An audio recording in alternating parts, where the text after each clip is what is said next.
Esse papo aqui é com a rapaziada aí, chefe de família, os homens, colunas da casa. Rapaz, como a gente fica cansado tem um tempo, né? A exaustão bate, cansaço. E aí a gente tem a mania de ficar só com as coisas dentro do nosso pensamento e não compartilha com ninguém, né? Então dá um tempinho aí que esse papo é com você, meu irmão. É o seguinte, por conta desse lance todo da responsabilidade que a gente tem nos nossos dias, cuidar da casa, ser um bom pai, um bom marido, um bom profissional, né? Resolver todos os problemas de todo mundo da casa, cara, a nossa mente viaja. A nossa mente trabalha tão rápido, às vezes de um jeito que não vem só a exaustão física, mas a exaustão mental também vem. E aí tem um parâmetrozinho na Bíblia, né? Um parâmetro não, tem uma questão na Bíblia que nos ajuda a entender todo esse lance. Às vezes a gente pensa que não é uma realidade, pô, essa exaustão mental, esse cansaço que a gente tem, que tá me levando para uma situação aí meio obscura, meio complicada, com alguns pensamentos que não são muito bons. Às vezes a gente olha para as coisas e não encontra resposta nenhuma para todas essas questões. Mas a Bíblia tem é, um ensinamento que a gente consegue extrair de um homem que sofreu toda essa exaustão que a gente está falando, né? Depois de uma grande batalha, depois de uma grande situação dolorosa, bem séria, é um cara que desejou até morrer. Na realidade, ele fez esse pedido para Deus. Então dá uma olhadinha comigo aqui. 1 Reis 19, capítulo 4. Ele, porém, seguiu a viagem de um dia para dentro do deserto. E chegou, se assentou debaixo de um junipero, uma moita, e pediu por si para que pudesse morrer. E pediu por si para que pudesse morrer. Tô falando de Elias. Cara, é um cara que batalhou, guerreou, um homem sério, um profeta poderoso, derrotou um monte de profeta de Baal, né, segundo o que a Bíblia nos diz. E depois disso daqui ele tinha matado todos esses profetas na navalha, na faca, na espada. Depois dessa grande batalha, ele saiu fugindo, correndo de uma situação política que estava acontecendo, né, nesse ambiente.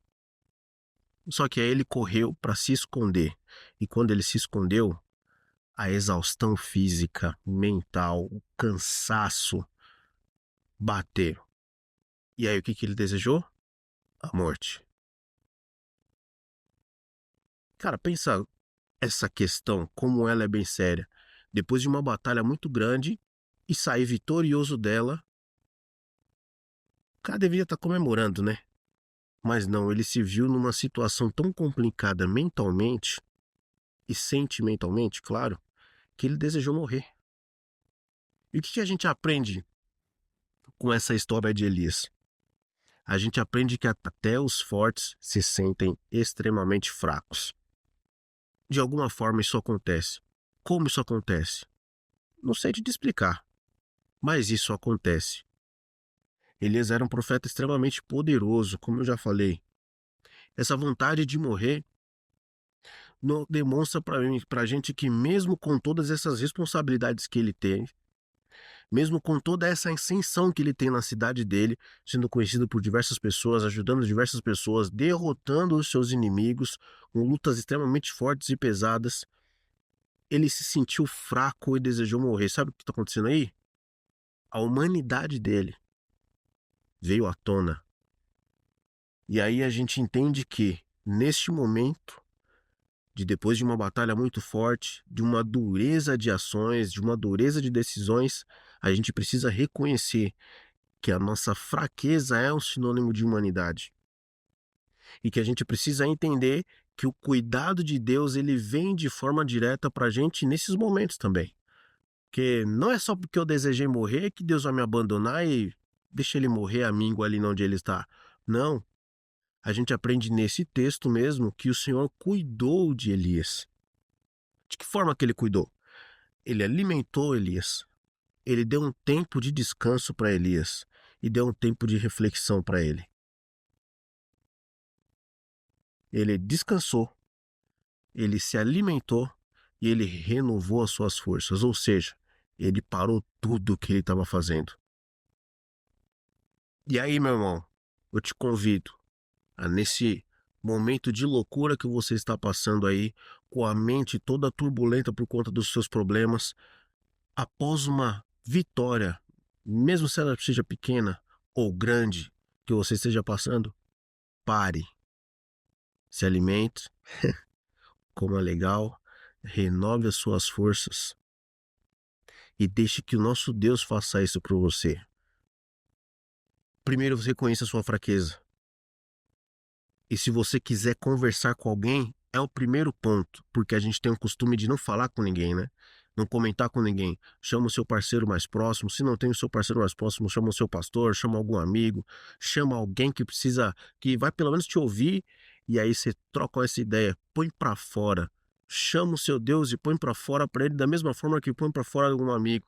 Às vezes só de botar pra fora, só de falar, você já resolve muitos problemas.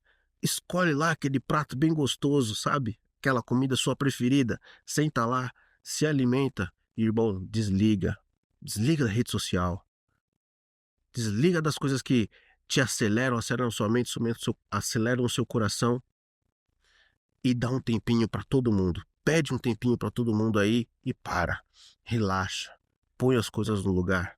Deixa as coisas voltarem pro lugar. Se precisar de um auxílio profissional, vai também atrás. É muito bom, a gente aconselha, mas não deixa de entender que o seu Deus cuida de você, independente do momento, da situação que você está passando. Só precisa lançar sobre ele todas as suas dores. Valeu? Deus abençoe.